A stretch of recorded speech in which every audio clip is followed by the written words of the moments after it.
Today, we're going to talk about the number one mistakes that worship leaders make and how you can fix it. Let's jump into it.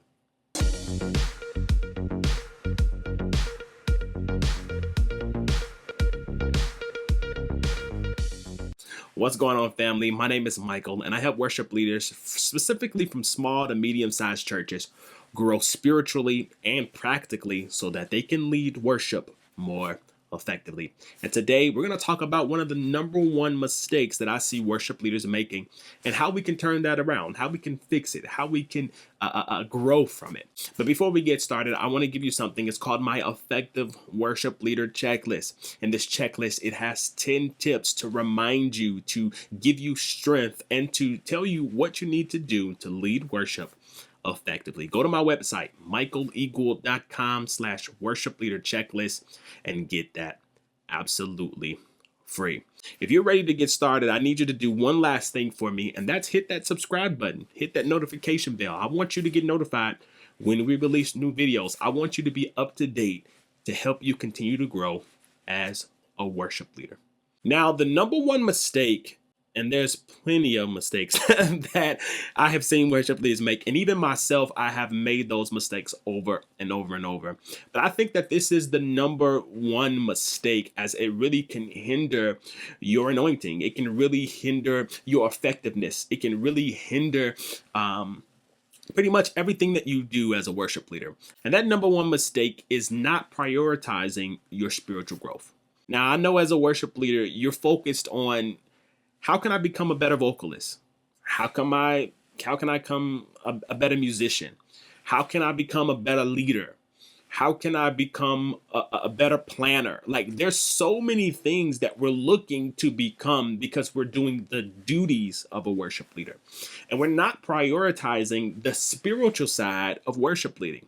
And the spiritual side is more important than the duties of worship leading. And I know it doesn't seem like it. I know it might feel like, well, Mike, I can have minimal, spiritual growth and still be effective. And I'm going to challenge that thought, because are you really effective when you're not growing in your relationship with God? Are you really effective when you're not growing in the Word, when you're not growing in love, when you're not growing in becoming more like Christ? Are you really effective, or are you just doing the duties? Or are you just using your skills? Are you just using your gifts to mask the fact that you have no relationship with Jesus? And this is not a bashing. This is not me trying to make you feel bad or make you feel condemnation.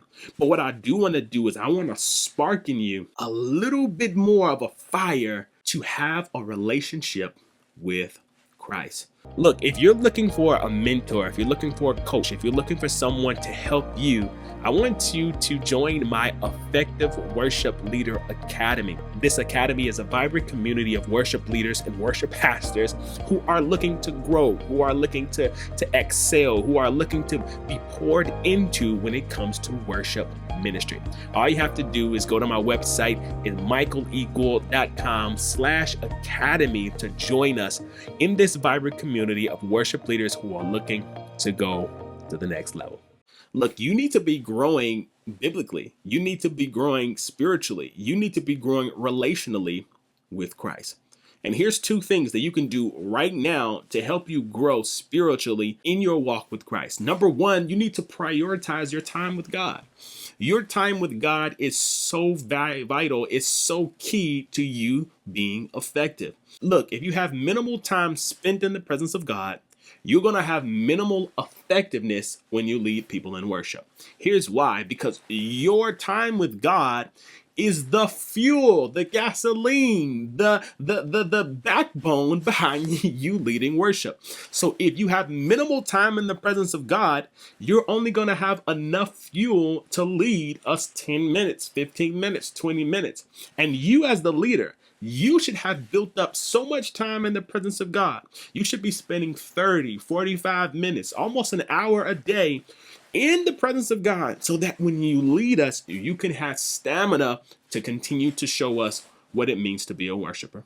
Number two, and this is going to sound so mundane, but it is so vital.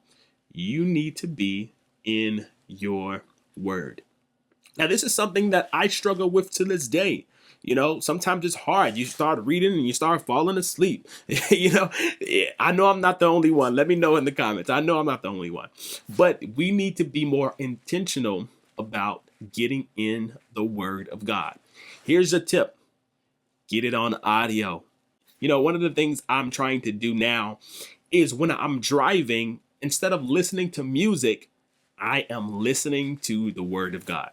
Now, my daughters, they don't necessarily like it because they like, Daddy, play some music. But when I'm by myself, I'm trying to listen to the Word of God, trying to get that Word on the inside of me, because the Bible says faith comes by hearing, and hearing the Word of God. So that builds up my faith, that builds up my spiritual relationship, that builds up my spiritual capacity when I can hear the Word of God. So those are two tips that can help you right now prioritize your spiritual growth, because your spiritual growth is more important than your musical growth or the skills that you can acquire by being a worship leader.